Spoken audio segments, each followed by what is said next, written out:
আরিয়ান বলে, মরে যাব? তাই ভালো। তুমি যখন মাফ করবে না তাহলে আমার মরে যাওয়াই ভালো। আমি বললাম, বাজে কথা একদম বলবে না। কথা না বাড়িয়ে চলো, তোমাকে ব্যান্ডেজ করে দেই। আরিয়ান আমার দিকে তাকিয়ে থাকে।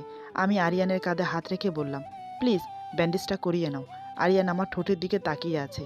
ওর চোখে মুখে অন্যরকম একটা আচ্ছন্ন খেলা করছে। কষ্টের কোনো ছাপ নেই। আমি কিছু বলতে যাব, এমন সময় আরিয়ান আমাকে শক্ত করে জড়িয়ে ধরে আমার ঠোঁটে ওর ঠোঁট ডুবিয়ে দেয়। হঠাৎ জড়িয়ে ধরার কারণে তাল সামালতে না পেরে ওর উপর পড়ে যাই। আরিয়ানের উপরে পড়াতে সেও তাল সামালতে না পেরে বসা থেকে শুয়ে পড়ে। আমি আরিয়ানের উপরে। তখনও আরিয়ান আমাকে শক্ত করে জড়িয়ে ধরে আছে। আমি নিজেকে ছাড়ানোর চেষ্টা করলে তৎক্ষণাৎ আমাকে নিচে শুয়ে আমার উপর উঠে পড়ে। এখন আরিয়ান আমার উপরে, নিজেকে ছাড়ানোর চেষ্টা করে যাচ্ছি, কিন্তু আরিয়ান আমাকে শক্ত করে ধরে রেখেছে। আমি কিছু বুঝতে পারছি না কি করব। খুব রাগ হচ্ছিল ওর উপর।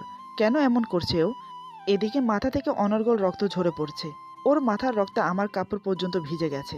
না, এভাবে হবে না। আমাকে অন্য উপায় বের করতে হবে। এমন সময় মাথায় কিছু একটা আসতেই আমি সজোরে থাপ্পড় মারি আরিয়ানকে। আমার থাপ্পড়কে আরিয়ান সম্বিত ফিরে পায়। আমার দিকে বড় বড় চোখ করে তাকিয়ে আছে। আমি বললাম, তুমি কি মানুষ নাকি জানোয়ার? কি করছিলে তুমি? আমি তোমার কাছ থেকে এমনটা আশা করিনি। তুমি এতটা খারাপ আমি ভাবতে পারিনি। তোমার মতো ছেলেকে ঘৃণা করা ছাড়া আর কিছুই করা যায় না। ভালোবাসা তো অনেক দূর। আরিয়ান বুঝতে পারল আবেগের বশবর্তী হয়ে বড় ভুল করে ফেলেছে। সে তখনও আমার উপর শুয়ে আছে। আমি বললাম, কি হলো? এমন করে তাকিয়ে থাকবে নাকি আমার উপর থেকে উঠবে? আরিয়ান বলে, ও সরি সরি, তোমার কোথাও লাগেনি তো? এই বলে আমার উপর থেকে উঠে হাত বাড়িয়ে দেয় আমাকে উঠানোর জন্য। আমি ওর হাত না ধরে নিজে থেকে উঠে দাঁড়ালাম। আরিয়ান মাথায় হাত বুলিয়ে দেখে রক্ত বের হচ্ছে কিনা। দেখে এখনও বের হচ্ছে। আমি সেটা লক্ষ্য করলাম। আমি ওর হাত ধরে খাটে বসিয়ে দিয়ে বলি, একদম চুপ করে এখানে বসে থাকবে। এত কিছুর পরেও আমি বাধ্য হলাম ব্যান্ডেজ করে দিতে, কারণ আমার জন্যই ওর মাথা কেটে গেছে। আমি ডয়ার থেকে ফাস্টিং বক্স নিয়ে ওর সামনে দাঁড়াই। আমি বললাম, ওই দিকে ফিরো, আমি ব্যান্ডেজ করে দেই। আরিয়ান বলে, আমি এইভাবে বসবো। আমি বললাম, এভাবে বসলে আমি কি করে ব্যান্ডেজ করব? তোমার মাথা পিছনে কেটেছে, সামনে কাটলে না হয় এভাবে বসলে চলতো। আরিয়ান বলে, বললাম তো আমি এইভাবে বসবো। তুমি পারলে ব্যান্ডেজ করো, না পারলে থাক। আমি বললাম, আচ্ছা তুমি এমন কেন? আরিয়ান কোনো উত্তর দেয় না। আমি বাধ্য হলাম ব্যান্ডেজ করতে। যখন আমি ওর সামনে দাঁড়াই তখন বুঝতে পারি কেন এইদিকে ফিরে বসেছে। কারণ ব্যান্ডেজ করার সময় ওর মুখ আমার বুকে গুজে রাখতে পারবে, তাই এদিকে ফিরে বসেছে। আমি দাঁড়িয়ে আছি দেখে আরিয়ান বলে, কি হলো, ব্যান্ডেজ করে দাও। আমি কিছু না বলে ডেটল দিয়ে রক্ত পুছে দিতে থাকি। আরিয়ান চোখ বন্ধ করে থাকে। ওর মুখের ভাব দেখে মনে হচ্ছে ব্যথা পাচ্ছে। এদিকে আমি যত ডেটল দিয়ে মুছে দিচ্ছি তত রক্ত বের হচ্ছে। আমার খুব চিন্তা হতে লাগলো। রাত 2:30 বাজে। এত রাতে ডাক্তার কোথায় পাবো? এখন যদি বড় ভাইয়াকে ডাকি তাহলে আরও সমস্যা বাড়বে। আমার জন্য সব হয়েছে। কেন যে আমি ওকে ধাক্কা মারতে গেলাম? সব ঝামেলা এখন আমার মাথার উপর। এখন কি করে রক্ত পড়া বন্ধ করব? হঠাৎ মনে পড়ে গেল মায়ের কথা। আমি যখন ছোট ছিলাম তখন হাত পা কেটে গেলে মা সেন্ট মেরে দিত, সাথে সাথে রক্ত পড়া বন্ধ হয়ে যেত। আমি তাই সেন্ট নিয়ে এসে দাঁড়িয়ে আছি, কারণ ভয় হচ্ছে সেন্ট মারলে খুব জ্বালা করবে। আরিয়ান সহ করতে পারবে তো? চিৎকার দিলে কিন্তু 12টা বেজে যাবে। সেন্ট নিয়ে দাঁড়িয়ে থাকতে দেখে আরিয়ান বলে, কি ব্যাপার, সেন্ট নিয়ে দাঁড়িয়ে আছো কেন? আমি বললাম, তোমার কাটা স্থানে লাগাবো তাই। আরিয়ান বলে, এতে কি হবে? আমি বললাম, এতে রক্ত পড়া বন্ধ হয়ে যাবে। কিন্তু একটা সমস্যা। আরিয়ান বলে, আবার কি? আমি বললাম, খুব জ্বালা করবে। সহ করতে পারবে তো? আরিয়ান বলে, পারবো। আমি বললাম, একদম চিৎকার করবে না, তাহলে কিন্তু মা বাবা ভাইয়া উঠে চলে আসবে। আরিয়ান বলে, ঠিক আছে। আমি আগের মতো দাঁড়িয়ে কাটা স্থানে সেন্ট মেরে দিলাম। সেন্ট মারার সাথে সাথে আরিয়ান আমার বুকে মুখ গুজে চিৎকার করতে থাকে। আমার কোমর শক্ত করে জড়িয়ে ধরে। ওর মুখের গরম নিঃশ্বাস আমার বুকে পড়ছে। আমি ওর মাথা বুকের মাঝে চেপে ধরলাম। আমি বুঝতে পারলাম খুব জ্বালা করছে। কম করে হলেও 2-1 মিনিট তো জ্বলবে। কিছুক্ষণ পর আরিয়ান একটু শান্ত হলো। আমি জিজ্ঞেস করলাম, জ্বালা একটু কমেছে? আরিয়ান কথা না বলে মাথা নেড়ে জানায়, কমেছে। এদিকে রক্ত পড়াও বন্ধ হয়ে গেছে। আমি মেডিসিন লাগিয়ে ব্যান্ডেজ করে দিলাম। অনেক রক্তক্ষরণের কারণে আরিয়ানের মুখ ফ্যাকাশে হয়ে গেছে। বুঝতে পারলাম ও খুব দুর্বল ফিল করছে। আমি বললাম, তুমি ঠিক আছো? আরিয়ান বলে, হ্যাঁ ঠিক আছি। আমি এখন যাই, কাল আসবো। আমি বললাম, এই অবস্থায় তুমি যেতে পারবে? আরিয়ান বলে, না পারলেও যেতে হবে। এই বলে উঠে দাঁড়ায়, কিন্তু আবার মাথায় হাত দিয়ে বসে পড়ে। আমি বললাম, কি হয়েছে? আরিয়ান বলে, মাথাটা খুব ধরেছে। আমি বললাম, তুমি এখানে বিশ্রাম করো, যাওয়ার প্রয়োজন নেই। আমি তোমার জন্য দুধ গরম করে নিয়ে আসি, তার আগে ফ্রেশ হয়ে নাও। আমি দেখছি ভাইয়ার কাপড় পাওয়া যায় কি না। অনেক চেষ্টা করে ভাইয়ার রুমের আলমারি থেকে শার্ট প্যান্ট নিয়ে আসি আরিয়ানের জন্য। সেগুলো আরিয়ানকে দিতেই সে ফ্রেশ হয়ে পরে নিল। আমি ওর জন্য দুধ গরম করে নিয়ে এসে দিই। আরিয়ান বলে, তুমিও ফ্রেশ হয়ে নাও। আমি বললাম, আমার চিন্তা করতে হবে না, তুমি দুধটা খেয়ে শুয়ে পড়ো। আরিয়ান আর কথা বাড়ালো না, দুধটা খেয়ে নিল। আমি ততক্ষণে রুম পরিষ্কার করে ফ্রেশ হয়ে এসেছি, কারণ ফ্লোরে অনেকটা জায়গা জুড়ে রক্ত পড়েছে। আরিয়ান বলে, আমার জন্য তোমার কোনো ক্ষতি হবে না তো? আমি বললাম, আমার যা ক্ষতি করার তা তো আগেই করে দিয়েছ, এখন আর নতুন করে কি ক্ষতি হবে? আরিয়ান বলে, আজকের ব্যবহারের জন্য আমি খুবই দুঃখিত। বিশ্বাস করো, আমার বাজে কোনো অভিসন্ধি ছিল না। হঠাৎ কী যে হলো আমি নিজেও জানি না। আমি বললাম, তোমার কি অভিসন্ধি ছিল তা আমি ভালো করেই জানি। এখন কথা না বাড়িয়ে শুয়ে পড়ো। আরেকটা কথা, এই রুম থেকে একদম বের হবে না। মা বাবা ভাইয়া যেন তোমাকে দেখতে না পায়, কথাটা যেন মনে থাকে। রাত অনেক হয়েছে, এখন ঘুমাও। আরিয়ান বলে, আমি ঘুমাবো ঠিক আছে, কিন্তু তুমি কোথায় ঘুমাবে? তোমার খাটে তো আমি ঘুমাচ্ছি। আমি বললাম, নিচে মাদুরা বিছিয়ে শুয়ে পড়বো। এই বললে নিচে মাদুরা বিছিয়ে শুয়ে পড়লাম। আরিয়ান আর কোনো কথা বাড়ালো না, চুপটি করে শুয়ে পড়ল। আমার চোখে ঘুম নেই। আজকে কি থেকে কি হয়ে গেল সেটাই ভাবছি। এমন কিছু হবে সত্যি আশা করিনি। আরিয়ানের অবস্থা দেখে ওকে থাকতে বাধ্য করলাম, কিন্তু কাল দিনে কিভাবে ওকে সামলাবো? যদি বড় ভাইয়া আমার রুমে চলে আসে তাহলে তো সর্বনাশ। মা বাবা ততটা আমার রুমে আসে না, তাদের নিয়ে কোনো চিন্তা নেই, কিন্তু ভাইয়া সে তো প্রায় আসে। আজ আরিয়ান আমাকে আবার জড়িয়ে ধরলো, কিস করলো। আজও আমি ওকে ঘর থেকে বের করে দিতে পারলাম না, চেঁচিয়ে বড় ভাইয়াকে ডাকতে পারিনি। কেন কেন আমি পারছি না? আরিয়ানের প্রতিটা ছোঁয়া কেন আমাকে শিহরিত করে? কেন ওর মুখোমুখি হয়ে বলতে পারি না কিছু? এসব ভাবতে ভাবতে একসময় ঘুমিয়ে পড়লাম। সকালে আরিয়ানের আগে আমি ঘুম থেকে উঠি। আরিয়ানের কাছে গিয়ে দেখি ও ঘুমাচ্ছে। ঘুমন্ত অবস্থায় আরিয়ানকে খুব সুন্দর লাগছে, ওর চেহারাটা খুব মায়াবী লাগছে। সুমিতা সত্যি বলেছিল, আরিয়ান হ্যান্ডসাম। ওর চোখ দুটো ভারী অদ্ভুত। জানি না আমার কপালে কি আছে। আমি চলে গেলাম ফ্রেশ হতে। ফ্রেশ হয়ে এসে দেখি আরিয়ান গুটিসুটি মেরে শুয়ে আছে। ওর ঘুম ভেঙে গেছে। আমি কাছে এসে বললাম, গুড মর্নিং, এখন কেমন ফিল করছো? আরিয়ান কাঁপা কাঁপা গলায় বলল, মনে হয় আমার জ্বর এসেছে, পুরো শরীর কাঁপছে। এই কথা শুনে আমি ঘাবড়ে গেলাম। জ্বর আসা ভালো লক্ষণ না। আমি ওর কপালে হাত দিয়ে দেখি জ্বরে গা পুড়ে যাচ্ছে। আমি বললাম, তুমি ওঠো না, আমি ওষুধ আনার ব্যবস্থা করছি। মনে মনে ভাবছি কি করে কি করব, ওষুধ কিভাবে আনাবো। হঠাৎ মনে পড়ে গেল দারোয়ানের কথা। আরিয়ানের ব্যাপারে দারোয়ান সবই জানে। ওর হাত দিয়ে ওষুধ আনালে কেমন হয়, সে অনুযায়ী আমি দারোয়ানকে দিয়ে ওষুধ আনিয়ে নিলাম। ওর জন্য গরম গরম স্যুপ বানিয়ে নিয়ে আসলাম। স্যুপ বানাতে দেখে আমার মা জিজ্ঞেস করেছিল, কিরে, কার জন্য স্যুপ বানাচ্ছিস?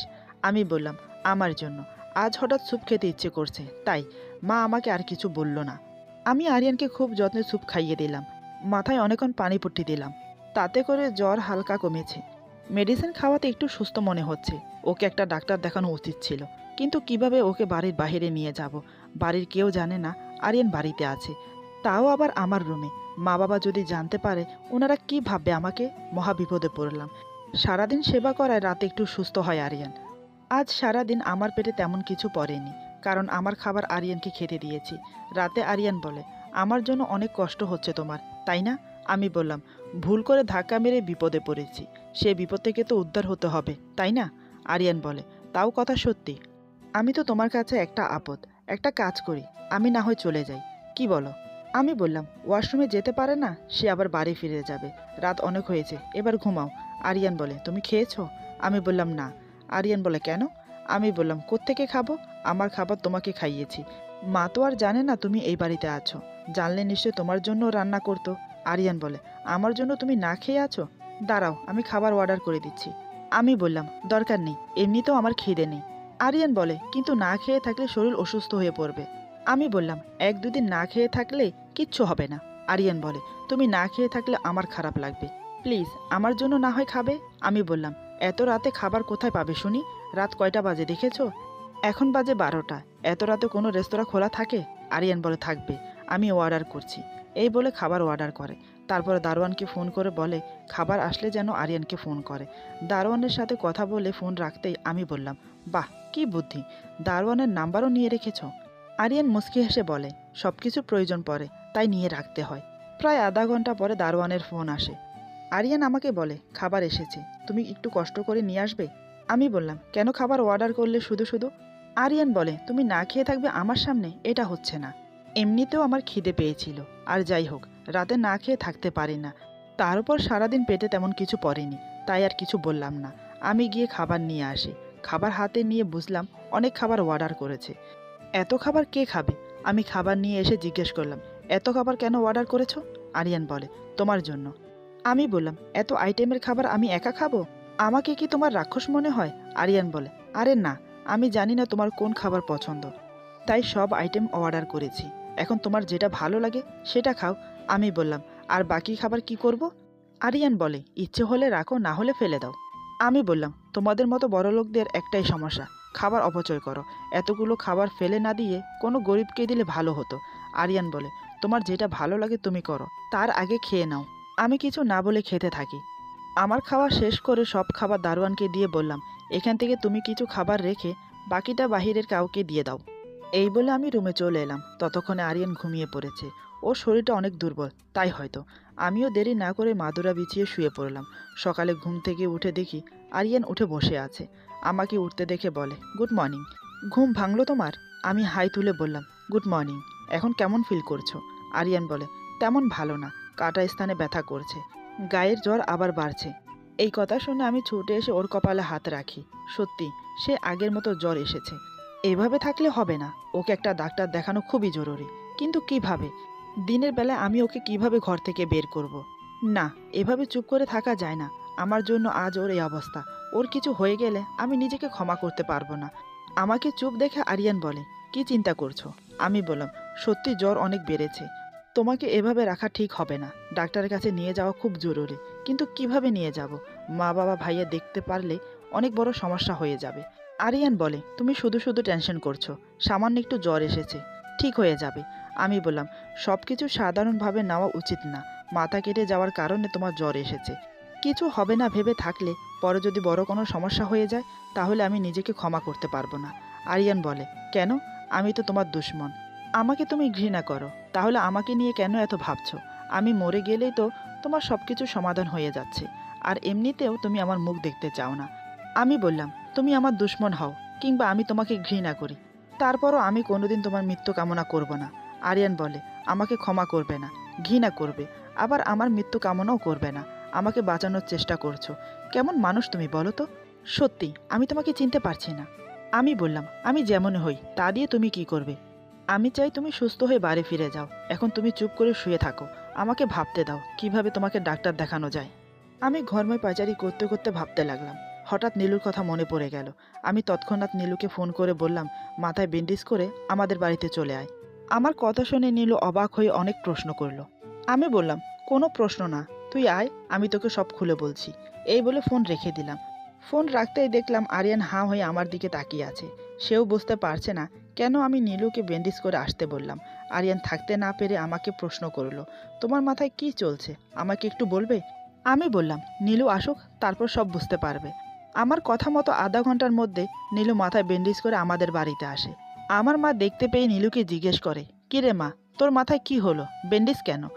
আমার শিখিয়ে দেওয়া কথাই নীলু মাকে বলে, ওয়াশরুমে পড়ে গিয়ে মাথা ফেটে গেছে আন্টি। মা বলে, একটু দেখে শুনে চলতে পারিস না? খুব লেগেছে না রে মা?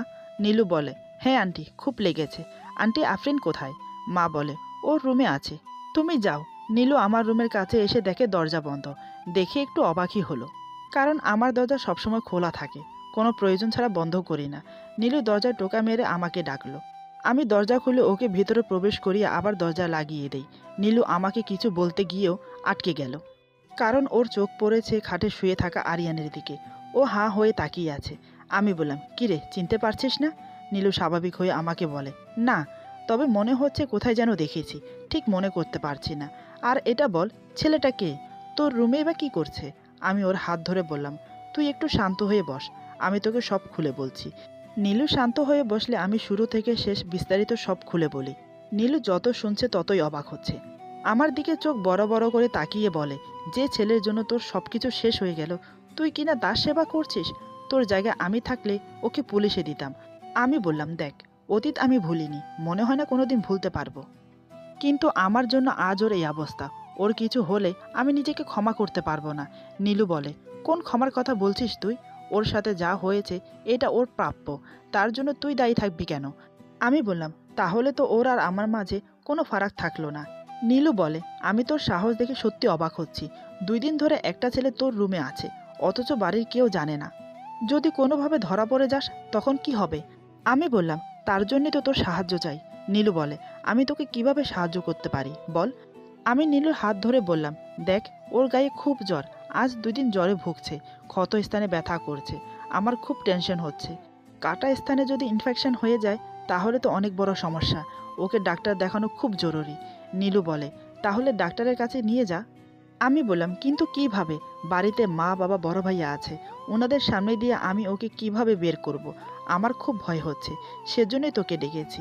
নীলু বলে, ডেকেছিস ভালো কথা, কিন্তু আমাকে মাথায় ব্যান্ডেজ করে আসতে বললি কেন? আমি তো দিব্যি সুস্থ, তোর জন্য আন্টির সাথে মিথ্যে কথা বলতে হলো। আমি বললাম, তার জন্য সরি রে, একমাত্র তুই পারিস আমার উপকার করতে, বল তুই আমাকে সাহায্য করবি। নীলু বলে, আমি চেষ্টা করব, বল আমাকে কি করতে হবে। আমি বললাম, তুই বলেছিলি একদিন তোর আঙ্কেল নাকি ডাক্তার, তিনি নাকি তোকে খুব ভালোবাসে।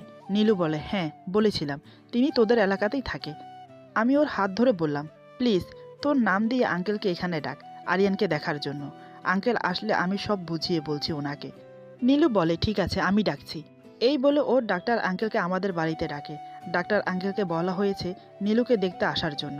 আরিয়ানের কথা বলা হয়নি, তিনি বললেন 1 ঘন্টার ভেতরে আমি আসছি, এই বলে ফোন রেখে দিলেন। এতক্ষণ আমরা বারান্দায় দাঁড়িয়ে এসব কথা বলছিলাম। আরিয়ান আমাদের কথা একটুও শুনতে পায়নি। কথা শেষ করে রুমে চলে আসি, দেখি আরিয়ান চোখ বন্ধ করে শুয়ে আছে। এই কয়দিনে ওর চেহারা খুব শুকিয়ে গেছে। আমি নীলুকে বসতে বলে নিচে চলে এলাম নাস্তা নিয়ে যাওয়ার জন্য। মাকে বলে একটু বেশি নাস্তা নিয়ে গেলাম। আমি নাস্তা নিয়ে এসে টি টেবিলে রেখে আরিয়ানকে ডাকি। আমার ডাকে আরিয়ান উঠে বসে, নীলুকে দেখে সালাম বিনিময় করে। নীলু যখন এসেছিল আরিয়ান ঘুমিয়েছিল, তাই দেখেনি। আমি বললাম, এ হচ্ছে আমার বান্ধবী নীলু। আরিয়ান বলে, হাই, আমার নাম আরিয়ান, কেমন আছেন আপনি? নীলু বলে, জি ভালো, আপনি কেমন আছেন? আরিয়ান বলে, জি মোটামুটি ভালো। দাঁড়িয়ে কেন, বসুন।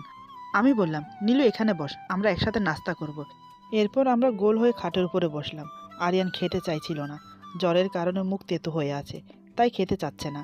এক প্রকার আমি জোর করে খাইয়ে দিলাম, এমনিতে ও নিজের হাতে খেতে পারছে না, জ্বরের কারণে পুরো শরীর কাঁপছে, তাই আমি বাধ্য হলাম খাইয়ে দিতে। নীলু আমার দিকে বারবার রাগিত চোখে তাকাচ্ছে, আমি বুঝতে পারছি ওর মনের ভাব। নাস্তা খাওয়া শেষ হলে নীলু আমাকে বলে, তুই তো বললি না আমাকে মাথায় কেন ব্যান্ডেজ করে আসতে বললি? আমি বললাম, কেন তুই বুঝতে পারছিস না? কিসের নাম দিয়ে ডাক্তার আঙ্কেলকে এই বাড়িতে নিয়ে আসবো? তোর মাথা ফেটেছে সবাই জানে, সেজন্য তোকে ডাক্তার দেখতে আসবে, এবার বুঝতে পারলি? নীলু বলে, তুই খুব বুদ্ধি ধরেছিস ভাই, তোর মতো এত বুদ্ধি আমার মাথায় নেই।